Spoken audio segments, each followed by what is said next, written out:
Hi guys, Alex here. Welcome back to Shook Unscripted, and I am super excited. I've got a couple of topics lined up today for you guys. We're going to start off by asking the question, can we trust, what's his name again? Mr. Shabib.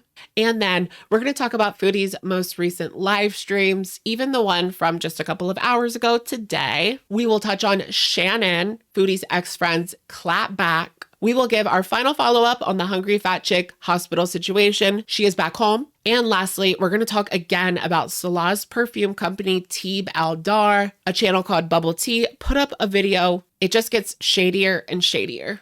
All that and more coming up on today's video. Let's just get right into it. I mean, shall we?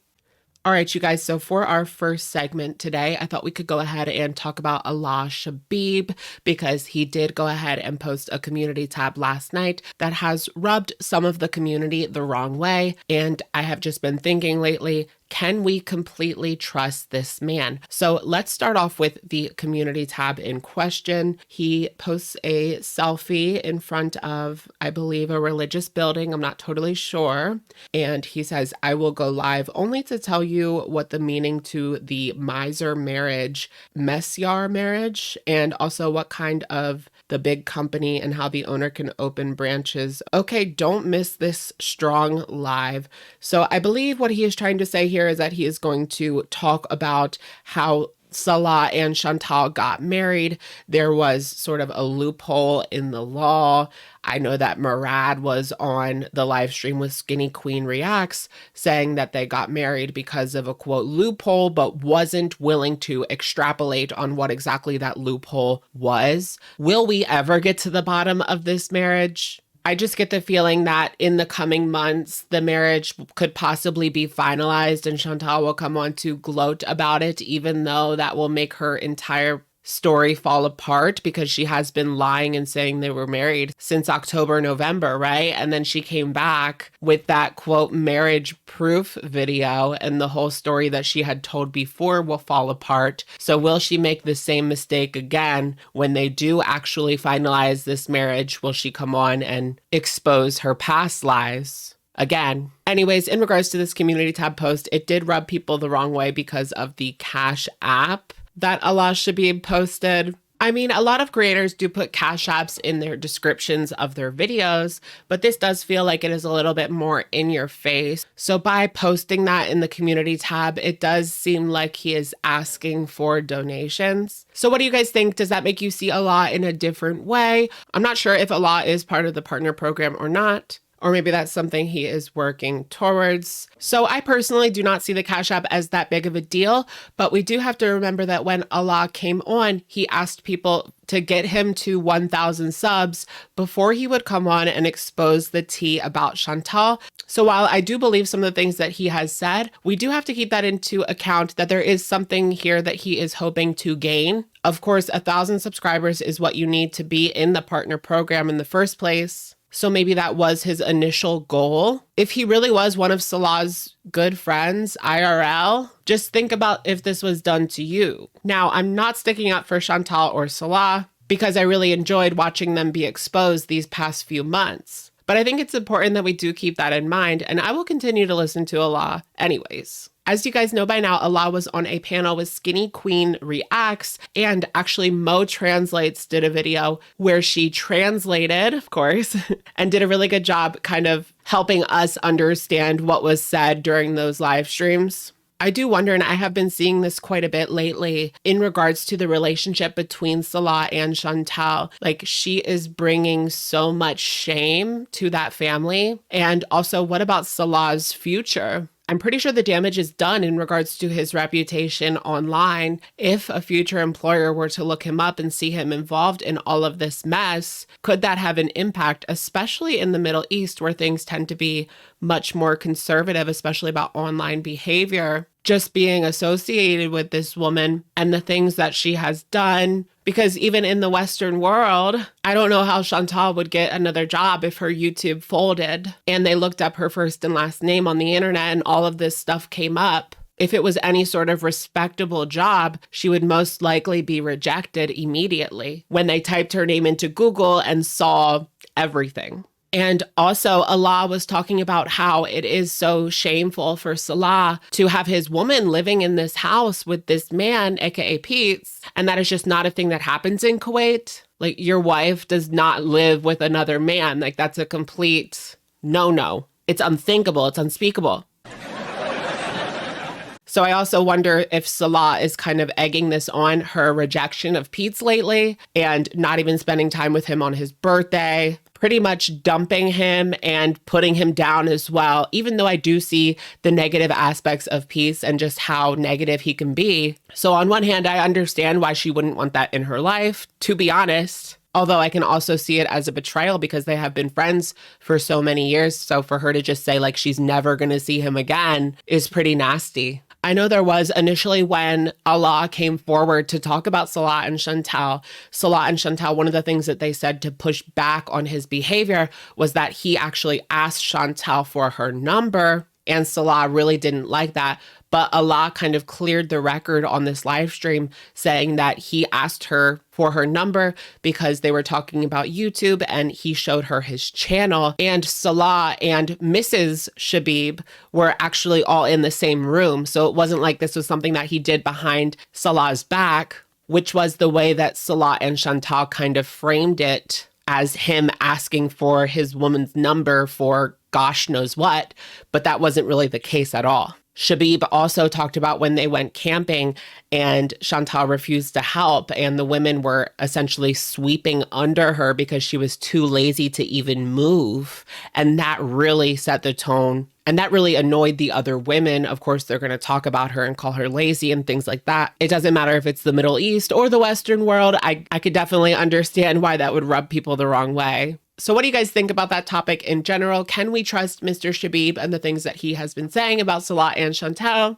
I think that when it comes to him, because Foodie's credibility is so low and nobody believes a single thing that she says, anybody who comes out of the woodwork and offers a more reasonable explanation about the things that are going on, people are going to jump to believe that. But I do think that we should question everything. And I'm not saying this to attack Mr. Shabib because I have enjoyed his live streams myself. It's just hard to know exactly what is the truth here, right? Because there's so many different stories, so many players now in this game. And there are things to gain because this is YouTube. The more views you get, the more money you're going to make, right? Personally, I do believe a lot of what he says is the truth. And especially I would take his word over Chantal any day. Anyways, this is just like the first time that I have seen any sort of pushback against Allah because unless it came from Chantal's camp and her VIBzers. So let me know what you guys think.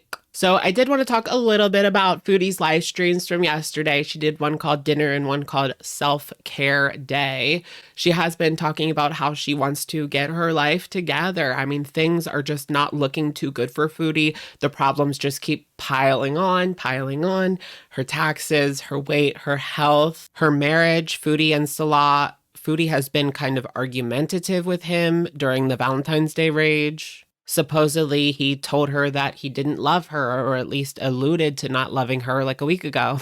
Just the way that she is talking to him in front of her audience, even if this was a couple here in the United States, you know, it is embarrassing to have your woman talk to you like that in front of other people, whether it's just a dinner or it's thousands and thousands and thousands of people on YouTube, which is probably even worse. It's just disrespectful, right? So Foodie wants to lose weight, but she refuses to change her eating habits. This has just been a thing. She always talks about how she wants to do exercise and things like that, but she never changes the way that she eats. A lot of you guys that have watched Obese to Beezer over the past couple of years know that he always says that the weight loss begins in the kitchen, right? And I really do believe that as well. Take, for example, when she did go to Kuwait, she was having all of that fast food, all of that Kuwait junk food. And even though she was moving a lot more because they were going all around the town, she gained even more than she was gaining in Canada just because of all the food that she was taking in. The calories in, calories out. It's not a lie. I feel like yesterday's live stream, like I said, it was kind of her trying to talk about getting her life together, but she always does that. And she makes these ridiculous schedules and never, ever follows through. She says that she has a schedule or she's thinking about a schedule for Salah and Chantal, the couple's channel. We had talked about how season 2 is going to be airing soon, and she's out of the villa by February 28th. She did say that she was going to book a ticket to Kuwait sooner, but she doesn't want people looking into her flight, so she's just kind of going to appear in Kuwait one day. We'll probably hear more about it as that date gets closer. But she talks about how she is trying to save a little bit more money. I mean, she's not making what she used to. She was getting change out of the couch cushions. No, so she had like a jar of change. She says she wasn't like that desperate. She wasn't looking in the couch cushions. But I honestly feel like her couch cushions probably would have money in them, a decent amount. I wouldn't be surprised if she found some other things in those cushions either. But she's trying to live this now frugal lifestyle, going to Tim Hortons instead of Starbucks, because it's all about the little things that add up. This woman, I don't see her changing unless she is forced to change. Of course, when she went to Kuwait, she was forced to move around a little bit more because Salah wanted to do things. He wasn't just going to sit in the apartment all day until later on in the trip when he was just out doing things and she was sitting in the apartment all day. She's already kind of counting down the days to Kuwait. She's back at the villa. She's looking through her emails and working out a schedule. But I really don't see her leaving that apartment in proper condition. She really just needs to call up 1-800-GOT-JUNK if they have that in Canada. I'm sure they have something like it, and get them to dump everything in there. Knowing her, though, she won't do that. She'll leave that up to the apartment complex. They'll have to call 1-800-GOT-JUNK and just have everything thrown out. Rip out the carpets. And there always has been like a lot of bugs, right? Remember all the fruit flies, because she would just leave cups of sugary liquid. And of course, that's going to attract bugs. Do not leave sugary liquids just open. Worst thing you can do. She has also been shouting out this woman, Aisha. So there has been conspiracy theories abound about Aisha for several months now. But yeah, it seems as though she has cooled down a little bit since the Valentine's Day rage, which was the highlight of the week for sure. So Foodie actually went live right now. It was called Breakfast I'm Busy, and she's eating a 1,200 calorie breakfast, but states that she is not on a diet, you guys. So basically just don't hold her to anything that she says. It's also like 2 p.m. and she's having breakfast. Even though she's not on a diet, though, she wants to be more modest with her food choices. Not sure what that means for her. And she lets it slip that they're moving out sooner than she expected. Now, my theory on this, just speculation, is that maybe the apartment complex saw the place and realized that they were going to need quite a bit more time to get this place ready. So they agreed to leave sooner than expected, especially if it is true and they're going to be showing this place starting March 1st. I did want to take us back to last night because there was a mini rage from Chantal because her mother's information was actually put out there, a picture from Google Maps as well as her address. This isn't the first time that people have been trying to contact her mother. I believe she has gotten several messages on Facebook. That's just something that Chantal has talked about over the years. And while I don't agree that people should be messaging her mother, Chantal did want to put the blame on FFG and Shannon because they were recently hanging out in Cornwall. That is where Shannon lives, and FFG drove down there to meet up with Shannon for Valentine's Day when they did that live stream on Valentine's Day dragging Chantal. But to be fair, this is the internet, and Chantal has kind of cultivated this audience of viewers that aren't exactly watching because they like her.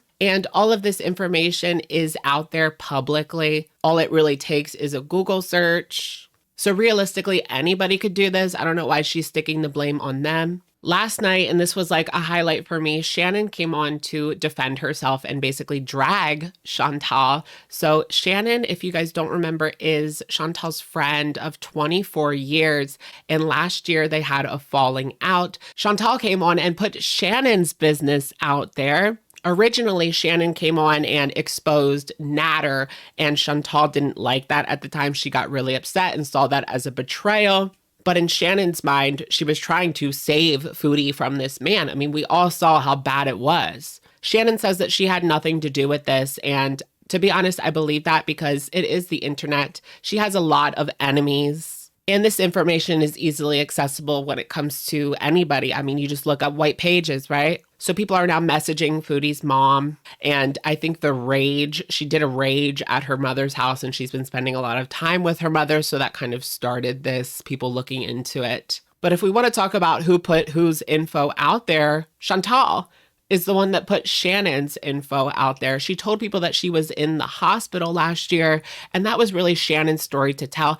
At that time, Shannon did have a YouTube channel, so I know that she came on and talked about her situation, but Chantal was the one that initially let it out of the bag when really it was up to Shannon if she wanted to talk about that or not on her YouTube channel. But my favorite part of Shannon's live stream, aside from the dragging, which was pretty entertaining, not gonna lie, is that she talked about how Foodie, she cultivated all of this. As much as she wants people to get away from her and she doesn't want anything to do with this community. I mean, she is the one that kind of started all of this.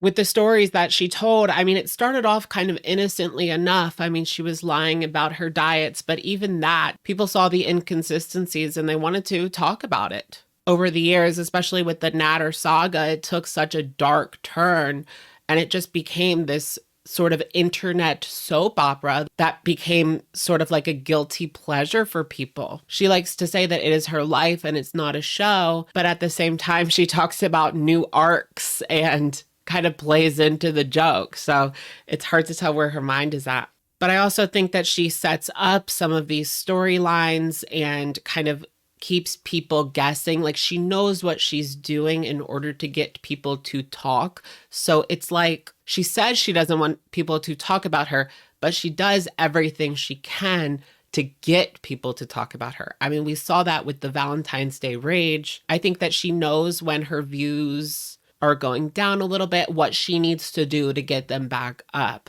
which in her case is act as bad as possible. And it's also interesting when you compare her to Amber Lynn Reid. Back in the day, Amber admitted to trolling and doing things just to upset people. And I do notice her doing that sometimes now, but just certainly not as much. And I think that Amber has kind of put walls up for sure. And that's part of the reason why she's not as popular as she once was as a talking point on YouTube. Speaking of Amber, there hasn't been a video from her since Sunday. She was supposed to put up a weigh-in video, her weekly weigh-in video, but she claims that she accidentally deleted the video. Now, a lot of people don't believe this. I was watching Karina Kaboom, and she talked about how, like, if she filmed it on the iPhone, there is a recently deleted folder, and the things that you delete go to that folder. So if she did accidentally delete it, it would still be there. So people are having a hard time believing that she actually deleted it. She did say that she was going to refilm that video, but we have yet to see that. I am kind of expecting a video from her today, but I'm not totally sure.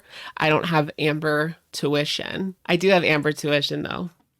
All right, so I did want to give an update on Hungry Fat Chick because as we talked about in one of the previous Shook Unscripted, she was actually admitted to the hospital this time for an infection. And she had said in that video she was optimistic that she would get out in just a few days. Now, she posted this video 2 days ago. She was having a meltdown in the hospital. Now, trigger warning because there is a little bit of, hospital content. She has been going through a lot when it comes to the bruises that she has been receiving because she has been stuck so many times. She said in the video she feels like a human pincushion. But towards the end of the video, she is back at home in her apartment saying that she is upset because the garbage wasn't taken out and it actually stunk really badly when she got home. And she does break down because she's so uncomfortable in that hospital bed. And it can't be fun to be in the hospital for so many days. Towards the end of the video, she does say that she is doing better. She is quite a bit sore from sitting in the hospital bed and says that they didn't have a chair that she was able to fit in. So she had to lay in the bed for pretty much the entire time that she was there. And of course, that causes pain and soreness, especially for someone of her size, right? It appears that Candy is recovering and she said that she will be back to her regular videos very soon. I think that means back to the mukbangs. I mean, that is the content that she is known for. That's what she does on her channel, as well as some other content you guys have been telling me about that is not on YouTube, if you catch my drift. But I am happy that she has recovered from this. It doesn't seem like she's completely out of the woods yet. She does have a sore throat, but she does not think that she is sick. I just wanted to give you guys this update because we did talk about her admittance into the hospital. And we also watched her What I Ate Today hospital food video. So I thought I'd end the arc by letting you guys know that she is at home now. Okay, so we are kind of skipping around, but I did want to add this as well. I have to leave home soon, so I have to get this video up pretty soon as well. But I wanted to do a follow-up on the Teeb Aldar situation. If you guys don't remember, that was Salah's perfume business, or is his perfume business, with his friend Murad. Murad being the person that was on the live stream with Sarah Jane on Valentine's Day that made Foodie rage. So I did see this video going around the community from Bubble Tea. I will go ahead and link a lot of these down below. As you guys know, I always do. But she was talking about this perfume business. Now, we talked about it a few months ago, maybe just 1 month ago. I don't know. Time is weird in this community. But we were talking about how on Instagram, Salah has this Teeb Aldar store. It is his perfume business with those interesting spray bottles. I did see the same bottle actually being sold at Target. But Bubble Tea looked a little bit further into his business practices, and it just looked so shady. She was unable to find any storefronts for Teeb Aldar, but she came across a company called Dar Al Teeb, which is an established perfume company that actually has stores. It has a legit Instagram account that I saw. I feel like that looks really shady. Like Teeb Aldar, which is Salah's company's name, is using a very similar name. It's just the words mixed around of this established Dar Al Teeb. It's a little confusing name. So to me, it feels like they are hiding behind this credible company's name. And the more people look into this, the shadier it gets. Bubble Tea does mention that maybe this is some sort of romance scam. So I just wanted to bring that to your guys' attention as well, because we did talk about the Teeb Aldar and how it looked shady, and it just gets even shadier. So perhaps these two men are trying to squeeze money out of Chantal, but of course you can't get milk out of a stone. I believe that they were kind of led on by her as well. And maybe Salah kind of bit off more than he could chew. I mean, did he know about this whole community and all of the drama that surrounds this woman? Did she portray herself as this wealthy Canadian woman? And really, is it all worth it in the end? If, let's say that this is not a genuine relationship, not a genuine marriage, did he bite off more than he could chew? And did he realize that all of this was going to be taking place publicly? But I do believe that things are going to continue to get even more interesting as time goes on, especially if she does end up going back to Kuwait. I do wonder what she is going to portray, because we know Foodie Beauty, like, she has control of the camera, and I mean, she thinks she has control of the narrative, but she doesn't always, but she has control of the camera. We only really get to see from her point of view. Of course, there is the wild card with Allah, and Pete's is also a wild card as well. He could come forward with his side of the story, especially since she dumped him the way that she did. But if she completely cuts off communication with him, then he won't have any more information than we will. Be on the lookout, guys. All right, you guys, that's going to be it for today's video. A little bit of a longer one today, kind of podcast style. Let me know what you guys think about this video, and I will, of course, catch you guys in the next one. Bye, guys.